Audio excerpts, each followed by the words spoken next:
What inspired me to play football at the age of 5 was that my dad played. I was born to a single mother who was 18 when she had me, and we went through it. We had a lot of struggle, and we moved from Edmonton to Kelowna. I was born in Edmonton, and then we moved when I was 3 to Kelowna, away from my dad. It just wasn't a good situation. He was a good dude, just was in the wrong scene and was making bad choices, so we left. And yeah, when I was 5, my mom put me into football because my dad played a little bit in high school.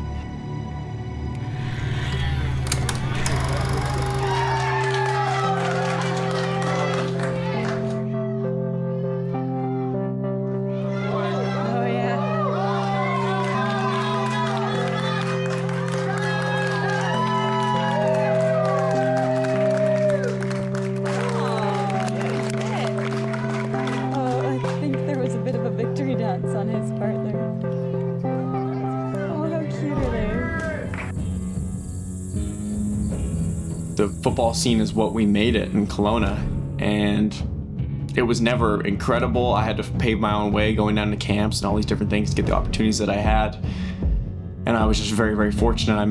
I call my big brother when I was a freshman in high school as well. So, Bruce Lee says when the student is ready, the teacher will appear, and he appeared. And he guided me all those years and trained me, and I owe everything that I have now to him. I'd actually just finished as a player myself. I'd finished my CFL career, and I was coming back to my alma mater, my high school, to see if there was anything that I could do to help out. I got to that first practice, and I saw this skinny little freshman kid just dunk on 2 of our starting senior defensive backs. And I thought to myself, holy smokes, that kid's pretty good. I wonder who that is. And another coach who was there said, hey, he's one of the best kids we've had walk through our program. His name's Nolan Ulm. And that was my first introduction to Nolan. And I thought to myself, man, I really hope this kid's got his head on his shoulders because he could go. One of the things that attracted me to Nolan as a player was that he had a humility and a hunger in him that I had never seen before. And I thought if there was an opportunity to coach a kid like that out of my hometown in a place where there was some disconnect between the highest levels of coaching and what was available to us here in the Okanagan. So I thought if there was a kid who deserved it, a kid who wanted to put his ego to the side and really just open himself up to learning, I think that the opportunity was there, and I think that was the opportunity that came across Nolan's desk, and to his credit, he was ready for it. Running wild like a slaughter the flies. I am the thorn in the side, I got my sword in the sky. I'm from a different planet, I'm a quantum machine. I get results you can see, I flip the W on a W-E. I do have a lot more of a burn within me. It was always there, and I think a lot of us, we all have it within us, but it's scary. It's scary to be like, I'm gonna go to pain every day. It's scary to, I'm gonna do it when I, said I was gonna do it. Now I don't feel like I'm still gonna do it.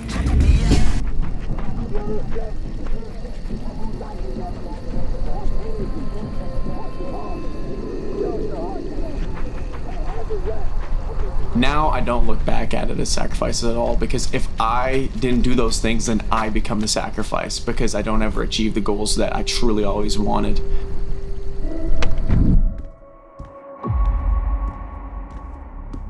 When you're doing something hard, the more you do hard things, the better you get at them. And so that was my identity. I was gonna be the guy that did the hard things, and I just was gonna be the guy that did 300 push-ups at night. I was gonna do that.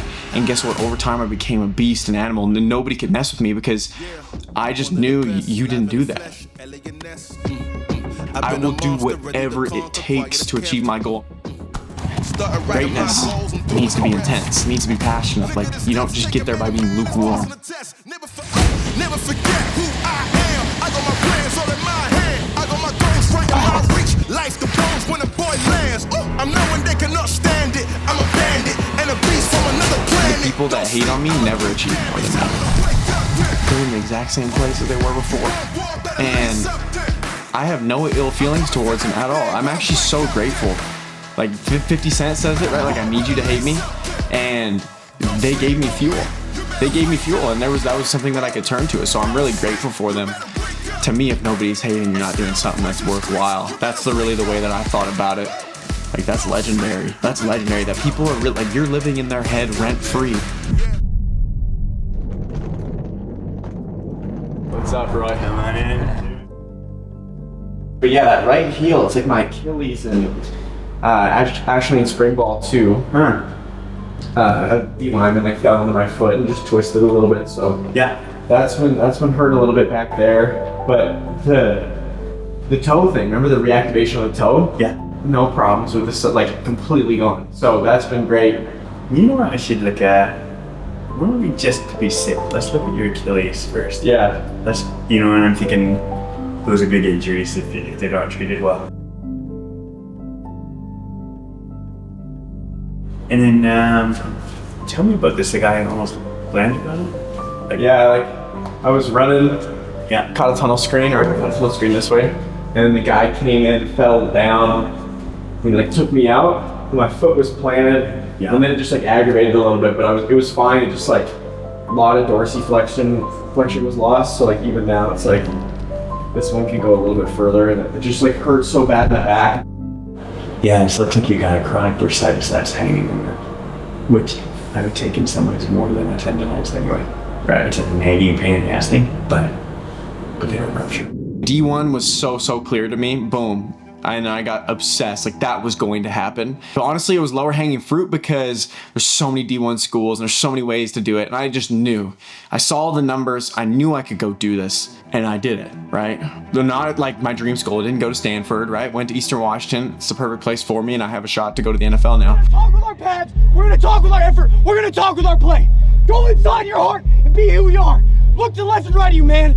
Make eye contact with some guys. This is a team right here. This is the best team I've been on since I've been here, period. Let's go show it today.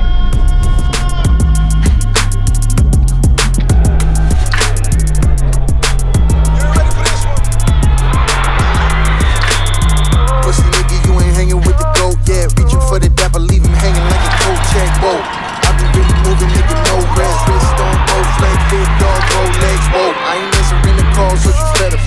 Too busy getting cheese, getting cheddar. Never fade, I'ma run this shit forever. This shit be sank if I don't keep the shit together. Bet my ex mad, cause a nigga get that. Try to shoot a shot, and you gon' have to hit the step back. Standing out there and I die, nigga, rap that. I'ma hit a place and tell him. It ain't about them, this is our moment. We wear all black because it's a funeral. Let's go. As soon as I got to Eastern, it was NFL. And I've just been so focused on the process for 4 years now, coming up on 4 years and going into my 5th season. And there was just so many setbacks, and it seemed like it was so far away, and then I didn't produce, I didn't have stats. And yeah, it just was like, dang, like, will I really do this? But like I said, I didn't really care about that because every single day I'm writing it down. I made it to the NFL, I'm in the NFL, I write that down every single day. And even right now, like saying this, like it's pretty bold for, some people to think like I'm saying this. I just don't care though, because literally a couple days ago, I was talking to this guy that is in the NFL, and he basically just told me that I got it and I just need to keep doing what I'm doing. And it really hit me that it's the exact same thing as going D1, and I set out for this vision, and it might not be perfect. I might have to go a different route to get there. I just know that I will literally do whatever it takes. And I told one of my teammates this, like when I was a freshman, like I will literally, like, and he was like, yeah, I don't know if I'm on that level. Like I looked at him like crazy in his eyes. But yeah, honestly, it sounds crazy, but a couple of days ago, like I really realized that, I can really do this. Like I always believed, like I'm gonna go do this, I'll find a way, but like now I really believe that I can do this. I have a lot to work on, but like we talked about, I have the mentality and the mindset, and I'm uncovering every stone that I need to go find every resource that I need to give myself the best shot to go do it.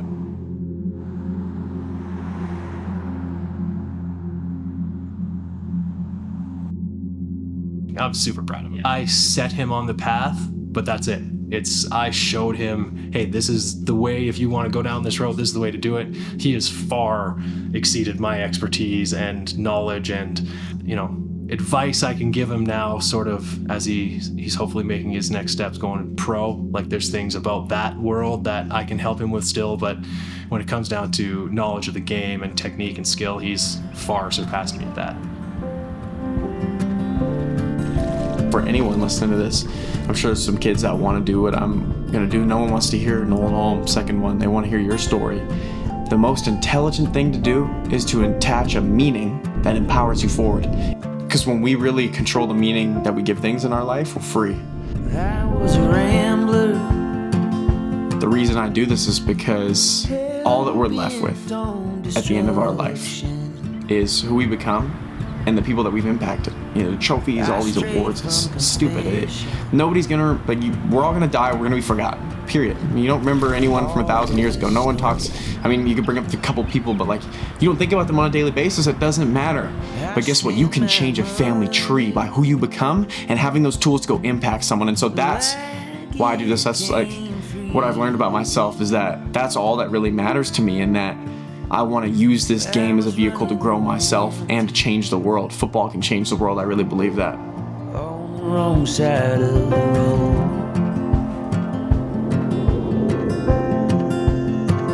And then one morning I saw the sun come up.